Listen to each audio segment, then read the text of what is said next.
United States to address human rights during China visit.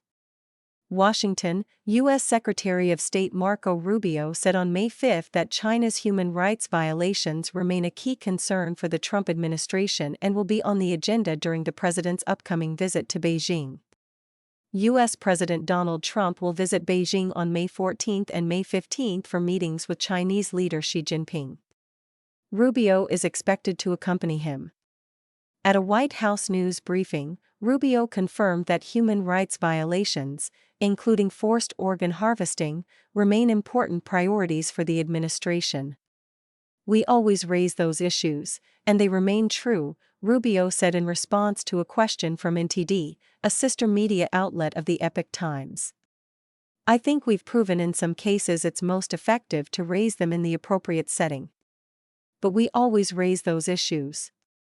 They're important to us, among others, of course, but those issues remain prominent in our view and in our conversation about these things, and we'll continue to raise them in the appropriate forums."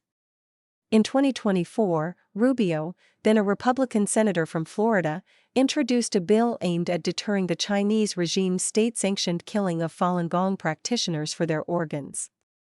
Reintroduced in March by Senators Ted Cruz and Jeff Merkley under the name Falun Gong and Victims of Forced Organ Harvesting Protection Act, the bill seeks to impose sanctions on those complicit in the abuse. A version of the bill has passed the House twice. Taiwan remains another major sticking point between Washington and Beijing. Rubio said at the news briefing that both sides recognize their respective positions and seek to avoid instability in the Taiwan Strait. "I'm sure Taiwan will be a topic of conversation," he said. "It always is. We don't need any destabilizing events to occur with regard to Taiwan or anywhere in the Indo-Pacific, and I think that's to the mutual benefit of both the United States and the Chinese." U.S. pressure on Beijing is expected to increase ahead of Trump's visit. During the briefing, Rubio told the Epoch Times that the United States is considering options if Beijing chooses to ignore U.S. sanctions on Iranian oil. China has recently moved to counter U.S. sanctions using its anti-sanctions law. Beijing has instructed Chinese companies to ignore U.S. sanctions placed on 5 Chinese refiners processing Iranian crude oil. "If you ignore our sanctions, you're going to face secondary sanctions," Rubio said, referring to the Treasury Department's announcement regarding potential new sanctions. "We don't do these things for symbolic purposes."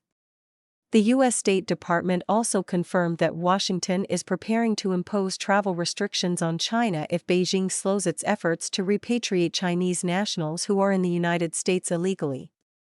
The plan was first reported by Reuters. For years, China has resisted U.S. requests to repatriate tens of thousands of its citizens who have overstayed visas or entered the United States illegally. During the news briefing, Rubio commented on Iranian Foreign Minister Abbas Araghchi's visit to Beijing on May 5. He stated that China should increase pressure on Iran to keep the Strait of Hormuz open. Rubio expressed hope that Beijing would urge Iran to avoid attacking ships, placing mines in the strait, or disrupting the global economy. "It's obvious China is an export-driven economy," Rubio said. "That means they depend on other countries to buy from them. Well, you can't buy from them if you can't ship it there, and you can't buy from them if your economy is being destroyed by what Iran is doing. It is in China's interest that Iran stopped closing the straits." Eva Fu contributed to this report.